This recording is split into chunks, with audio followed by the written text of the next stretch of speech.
آغاز ہے پروردگار کے نام سے جو دلوں کے بھید خوب جانتا ہے۔ عزیز طلباء و طالبات، السلام علیکم۔ حسب معمول ممتاز گوندل آپ کی خدمت میں حاضر ہے اور آداب عرض کرتا ہے۔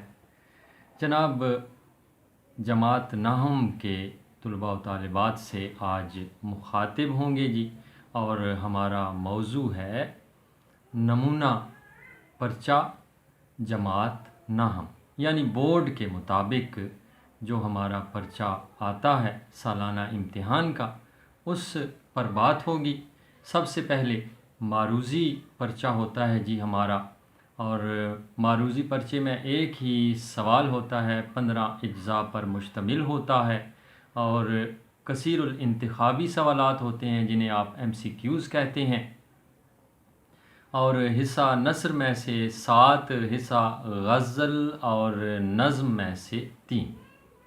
تو حصہ نثر کے اسباق کے آخر میں مشقی سوالات میں کثیر الانتخابی سوالات موجود ہوتے ہیں۔ ایک تو ان میں سے آتے ہیں، دوسرا سبق کا عنوان مصنف کے نام کے حوالے سے آ سکتا ہے، تیسرا مصنف کے سن پیدائش کے حوالے سے آ سکتا ہے، اور جائے پیدائش کے حوالے سے آ سکتا ہے، مصنف کی لکھی گئی کتابوں کے حوالے سے سوال آ سکتا ہے جی کثیر الانتخابی سوالات میں۔ اور اس کے بعد جناب حصہ نظم اور حصہ غزل میں سے 3 سوالات ہوتے ہیں، وہ بھی اسی طرح مشقی سوالات میں سے اور شعراء کے تعارف میں سے۔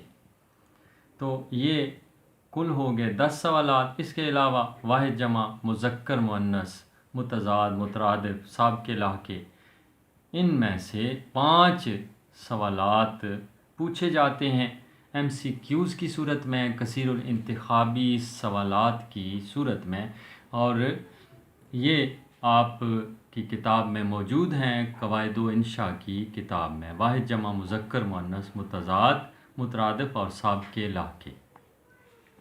جناب، سوال نمبر 2 میں اشعار کی تشریح ہوتی ہے، جن میں سے 4 میں سے 3 حصہ نظم اور 3 میں سے 2 حصہ غزل، یعنی کل 5 اشعار کی تشریح آپ کو لکھنی ہے۔ 2 نمبر ایک شعر کی تشریح کے ملتے ہیں، اور کل 10 نمبر ہوتے ہیں جی۔ اور اس میں حوالہ جات کو بہت اہمیت حاصل ہے، قرآن کی آیت کا ترجمہ، حدیث کا ترجمہ اور امدادی اشعار، اس کے علاوہ کسی کا قول اور کوئی بین الاقوامی سچائی، تو 10 میں سے 9 تک نمبر حاصل کیے جا سکتے ہیں۔ اس کے بعد جناب اقتباس کی تشریح ہے جی۔ 2 اقتباسات آپ کو دیے جاتے ہیں آپ کے حصہ نثر کے اسباق میں سے، اور دونوں کی تشریح لکھنی ہوتی ہے۔ بعض طلباء و طالبات غلطی کر کے آ جاتے ہیں اور ایک اقتباس کی تشریح لکھ دیتے ہیں جو کہ غلط ہے۔ دونوں کی تشریح لکھنی ہے اور حوالہ جات کا خیال رکھنا ہے، جیسا کہ پہلے بیان کیا جا چکا ہے۔ اور کس طرح آپ کو نمبر ملتے ہیں، سبق کا عنوان اور مصنف کا نام سب سے پہلے لکھا جاتا ہے، آدھا نمبر ان کا، 1 نمبر اس کا ہوتا ہے۔ خط کشیدہ الفاظ، اقتباس میں خط کشیدہ الفاظ ہوتے ہیں جن کے اوپر خط کھینچے گئے ہوتے ہیں، وہ 4 ہوتے ہیں جی، اور آدھا نمبر ہر مشکل لفظ کا، وہ 2 نمبر آپ کو ملتے ہیں، 3 نمبر ہو گئے، اور 2 نمبر کی تشریح آپ لکھیں گے حوالہ جات کے ساتھ۔ دونوں اقتباس کی تشریح اسی طرح لکھنی ہے جی۔ اس کے بعد جناب مختصر سوالات کے جوابات ہیں۔ سوال نمبر 4 درسی کتاب میں سے دیے جاتے ہیں، اور حصہ نظم، حصہ نثر اور حصہ غزل میں سے آتے ہیں جی۔ 8 میں سے 5 جوابات آپ کو لکھنے ہوتے ہیں۔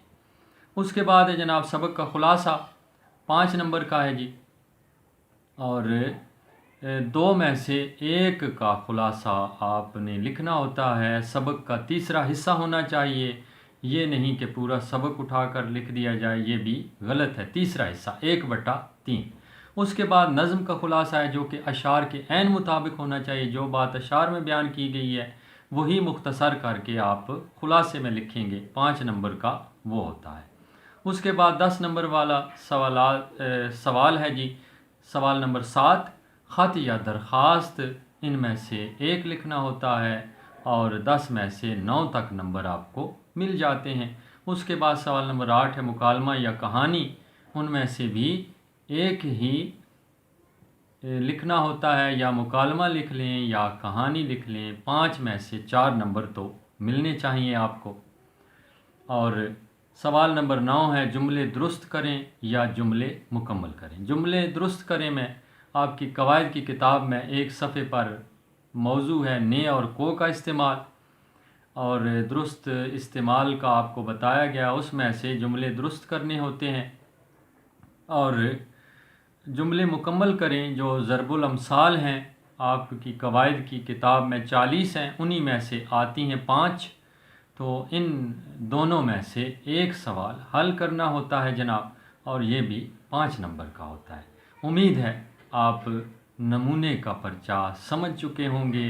انشاءاللہ مزید رہنمائی کے لیے پھر حاضر ہوں گے، تب تک کے لیے اجازت، اللہ نگہبان۔